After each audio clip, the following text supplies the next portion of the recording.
Capacitor का यहाँ पे 2 प्लेट,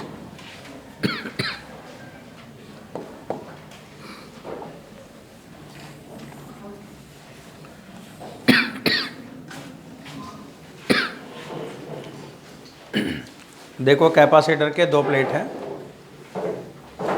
और अंदर वाले प्लेट का रेडियस है स्मॉल ए और बाहर वाले प्लेट का रेडियस है स्मॉल बी, और हमें बाहर वाले प्लेट को अर्थ भी करना है। कर लिया, कैपेसिटर बन गया। अब इसकी कैपेसिटी निकालनी है। तो कैपेसिटर बना है, कैपेसिटी निकालना है, तो पहला बात लिखा गया था कि supply charge to any one of its plate. तो चार्ज हमें देना है, तो किसको दें? तो जो अर्थ है उसको चार्ज देने से कोई फ़ायदा नहीं है। चार्ज उसको दो जो अर्थ नहीं है। इसलिए जब हमने प्रोसेस शुरू किया तो पहला नंबर हुआ, फर्स्ट नंबर, चार्ज देना। तो बच्चों चार्ज हमने इसको दे दिया। अब आपने इसे चार्ज क्यों दे दिया? तो कल पढ़े थे कि अगर यहाँ पे चार्ज क्यों है और अर्थड कैपेसिटर है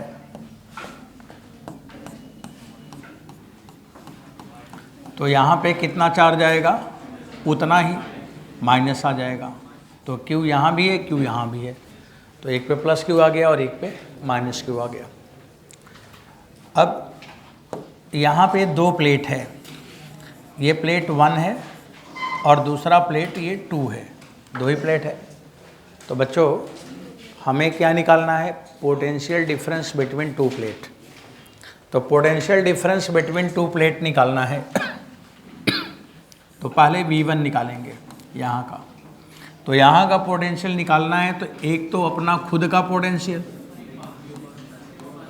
Q/4πε0A प्लस एक जिसके अंदर है उसका भी पोटेंशियल, तो -Q/4πε0B। बस यही है। अब यहाँ पे Q/4πε को कॉमन ले लो तो 1/A माइनस 1/B आएगा। बच्चों जब हम V2 निकालेंगे तो दूसरा वाला प्लेट अर्थिंग है, तो V2 बराबर 0 हो गया। अब नियम है कि पोटेंशियल डिफरेंस निकालना है और ये मस्ट बी पॉजिटिव, तो V2 माइनस V1 नहीं करेंगे, V1 माइनस V2, क्योंकि हमें समझ के करना होगा कि पोटेंशियल डिफरेंस कभी नेगेटिव नहीं होना चाहिए, तो पॉजिटिव ही रहे, इसलिए V1 माइनस V2 करोगे। जब V1 माइनस V2 करेंगे तो आ जाएगा Q/4πε और 1/A माइनस 1/B। अब तीसरा नंबर आया। अब C बराबर क्या होगा? Q/ΔV। अब Q/ΔV करो बच्चों, डिवाइड करो तो आ जाएगा 4πε0 और नीचे आएगा 1/A माइनस 1/B। एलसीएम ले लिया जाए। अब ये वैल्यू हो जाएगा 4πε, ऊपर होगा AB और नीचे होगा B minus A। This is the capacitance of capacitor. तो अगर हम बाहर वाले प्लेट को अर्थ करेंगे तो ये आएगा 4πε AB/B माइनस A। ठीक है। अब एक सवाल लिखेंगे। C का मान आ गया, आपको रिजल्ट हमें पता होगा, जब भी एग्ज़ाम में सवाल आया डायरेक्ट लिख दिया, AB/B माइनस A कर दिया।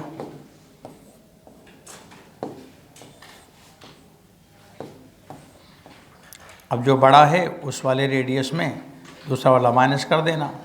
पेपर में अगर A बड़ा होगा तो A माइनस B और B बड़ा होगा तो B माइनस A। सब लोग तैयार हो गए?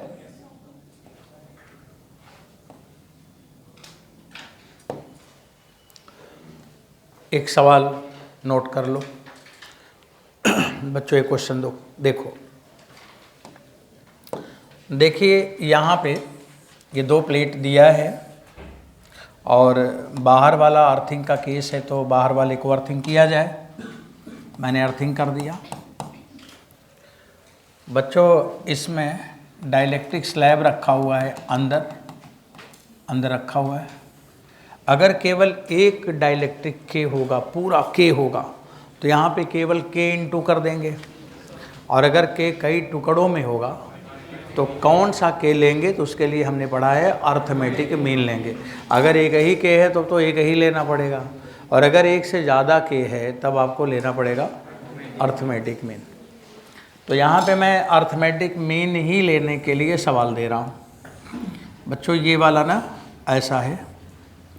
अब इसमें जो डाइलेक्ट्रिक रखा है K1 का मान 4 है, और यहाँ वाले में जो डाइलेक्ट्रिक हमने रखा है K2 का मान लो 6 है। और यहाँ पे बच्चों जो तीसरा वाला डाइलेक्ट्रिक रखा जा रहा है वो मान लो K3 बराबर कुछ 10 ले लेते हैं। K3 बराबर मैंने 10 ले लिया। और इसका रेडियस इसका रेडियस दिया है 1 मीटर और इसका रेडियस दिया है 2 मीटर। और बाहर वाला प्लेट आपको अर्थिंग दिख रहा है। सवाल में पूछा है कि इसकी कैपेसिटेंस कितना होगा। C का मान, कैपेसिटेंस ऑफ कैपेसिटर। शाबाश, बहुत जल्दी आंसर आया और बहुत सही होगा तो अच्छा है, ऐसे ही आना चाहिए। कितना? 5/3, 12/9, 12/9 माने 4/3, 10/9। ठीक,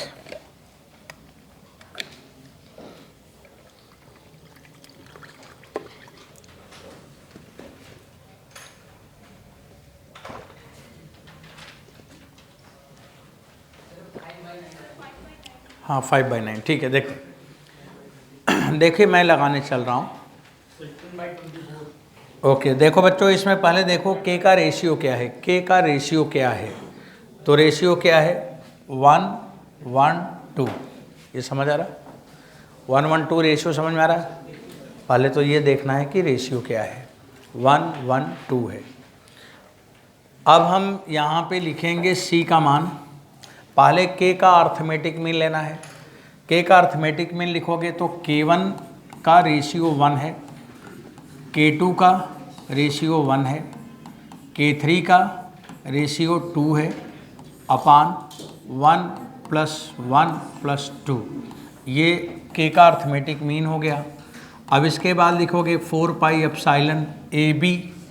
AB माने 2 × 1 और B - A माने 2 - 1। ये हुआ के अर्थमेटिक मीन और C एयर हो गया। समझ आया?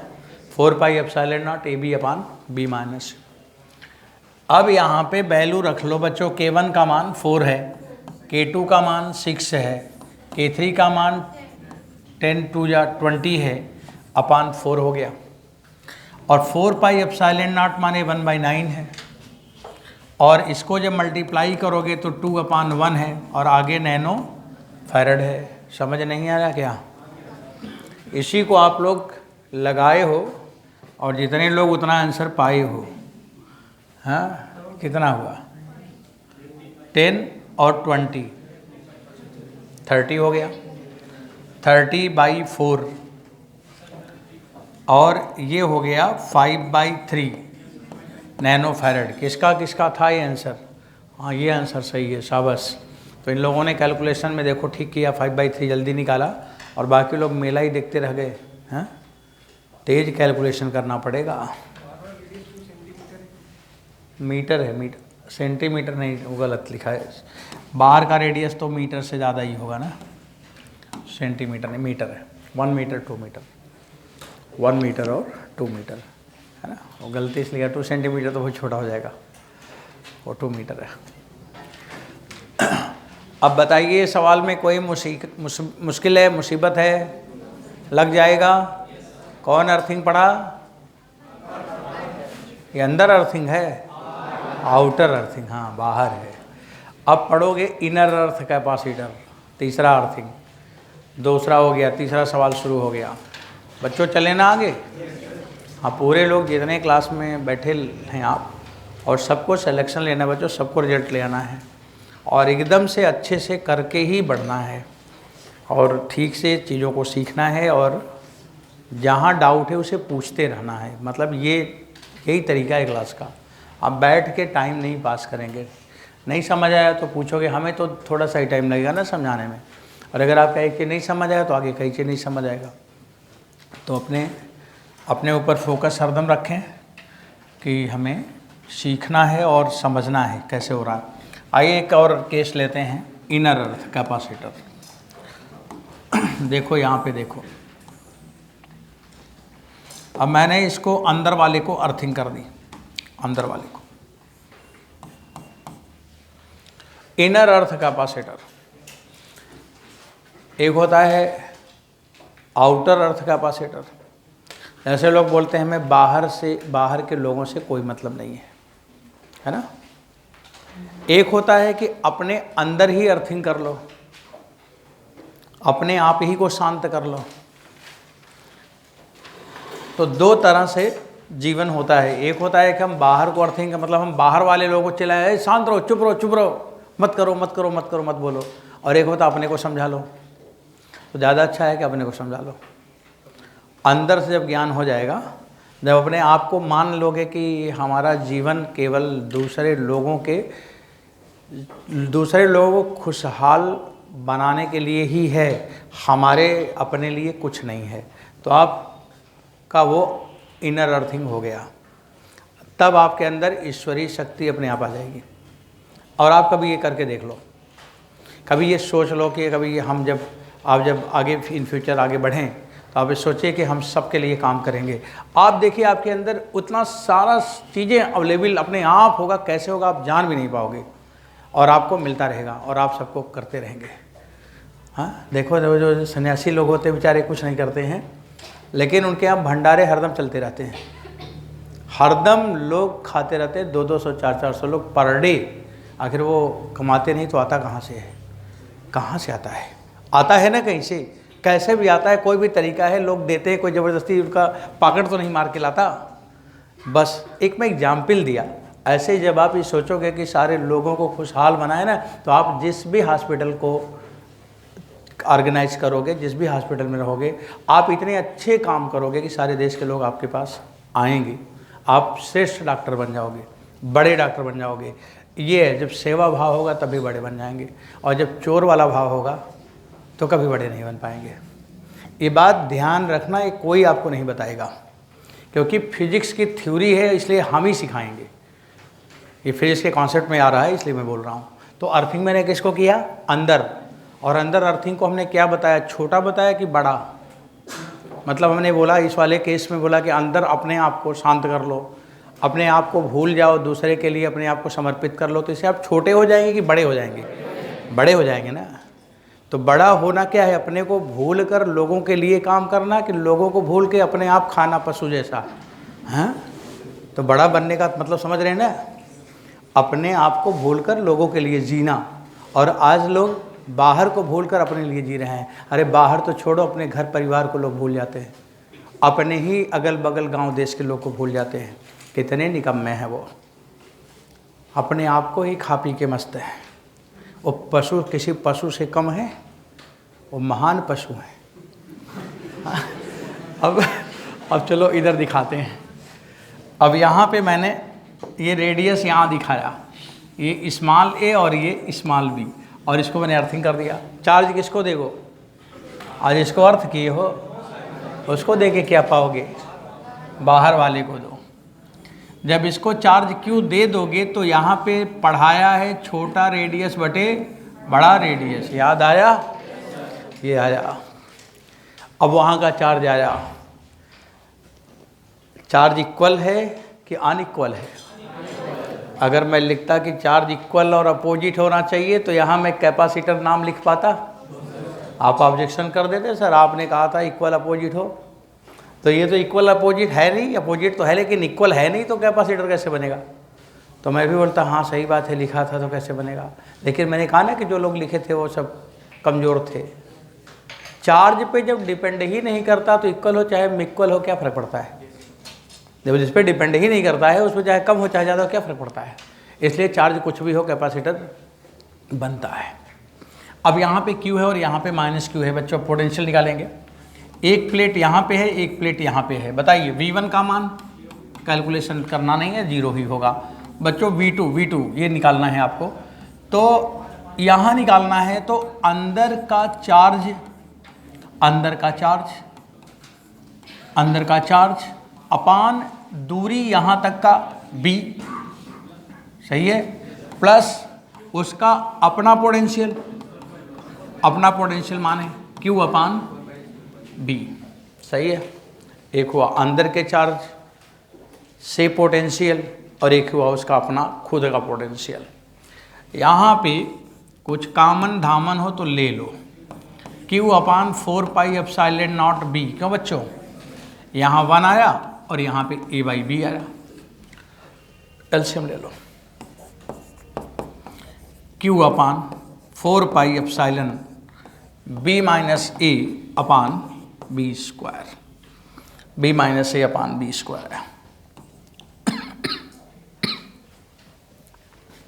अब पोटेंशियल डिफरेंस अगर निकालना हो तो V2 माइनस V1 करो और V2 माइनस V1 करो, क्योंकि मस्ट बी पॉजिटिव, तो Q upon 4 pi epsilon not B minus A upon B square.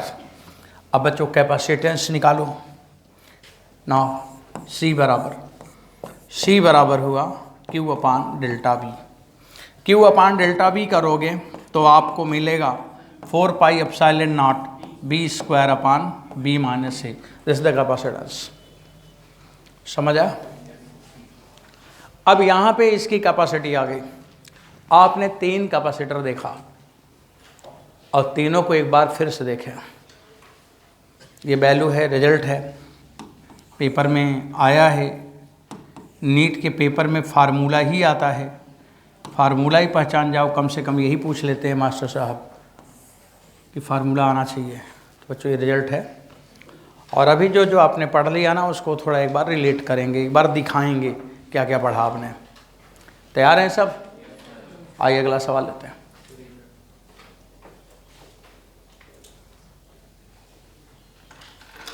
देखो जो आपने कैपेसिटर पढ़े,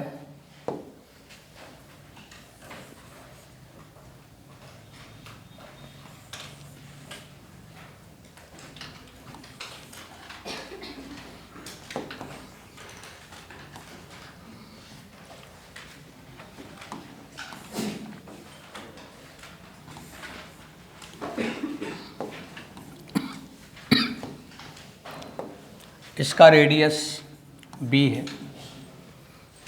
इसका रेडियस A है, ये वाला बड़ा वाला B है, और ये A है और ये B है। यहाँ पे इसमें हम अर्थिंग किए थे बाहर वाले को और यहाँ पे अर्थिंग किए हैं अंदर वाले को।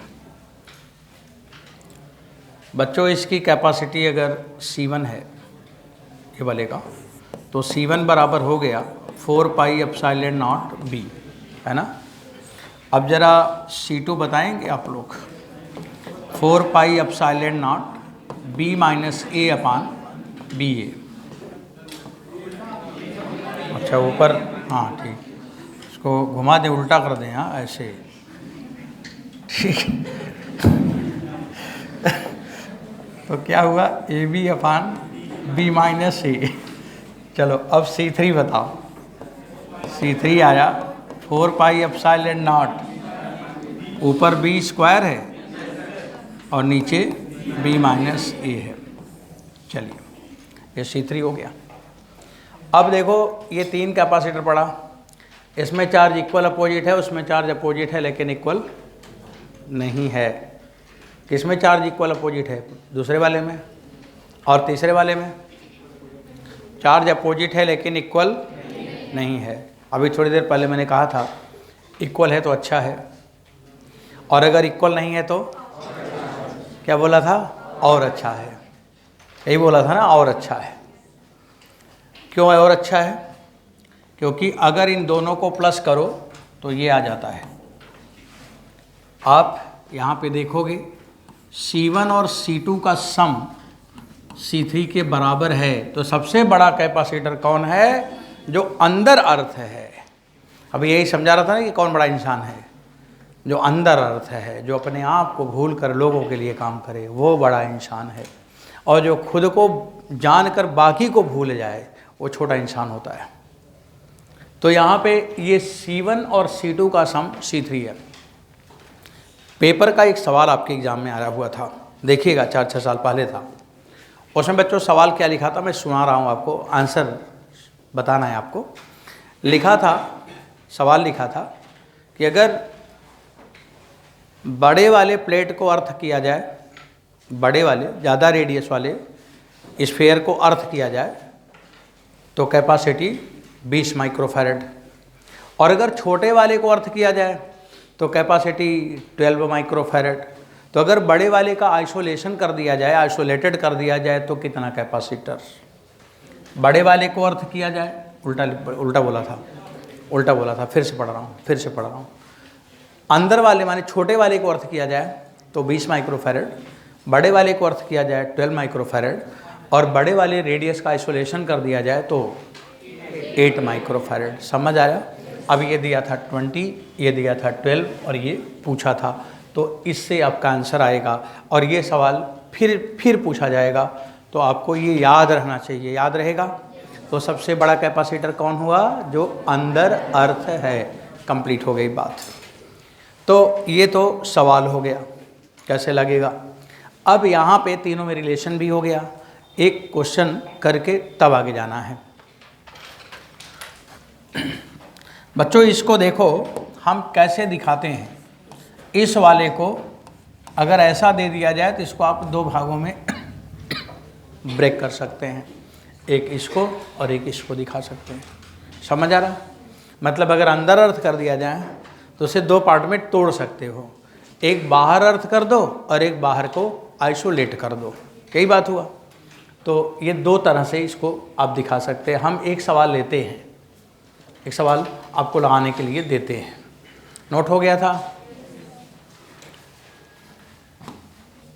अभी जो लिखा था रिलेशन, ये कॉम्पिटिटिव स्टूडेंट के लिए होता है, यही सब आपसे पूछा जाता है। अभी एक क्वेश्चन कर लो तो बस आगे बढ़ा जाए। तो देखो इसमें मैंने इसको अर्थिंग कर दी, अंदर वाले को। इसका रेडियस बच्चा लोग 1 मीटर है और इसका रेडियस 2 मीटर है। इसमें मैंने दो डाइलेक्ट्रिक रखा है अंदर, K1 बराबर 6 और इधर है एयर। 6 नहीं लिखूंगा, K1 बराबर 7 लिखूंगा, 7, और यहाँ पे है एयर।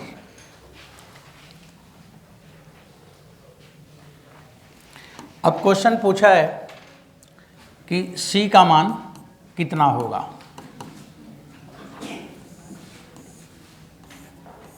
बच्चों जल्दी बताओ, इसमें C की वैल्यू कितनी होगी। सवाल समझ में आ रहा है ना? एयर है तो एयर का मतलब क्या हुआ? K बराबर 1, तो K1 बराबर दिया 7 और K2 का मान आप अगर लेंगे तो क्या लिखेंगे? 1। तो you can find its value. Radius 1 metre 2 metre, और अंदर वाले को अर्थ किया है C का मान 8/9। हाँ 8/9, 16/9 या 8/9? 16/9। ठीक है। जो आंसर आया आप लोगों का सही आया होगा। मैं एक बार मिलाऊंगा भी।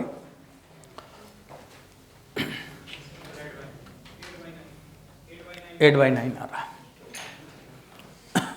हम इसे ओपन करेंगे, ऐसे मैं नहीं लगाऊंगा, हम ऐसे नहीं लगाऊंगा। मान लो कोई खतरा ही हो जाए, खतरों से सावधान, नियम के हिसाब से चलेंगे।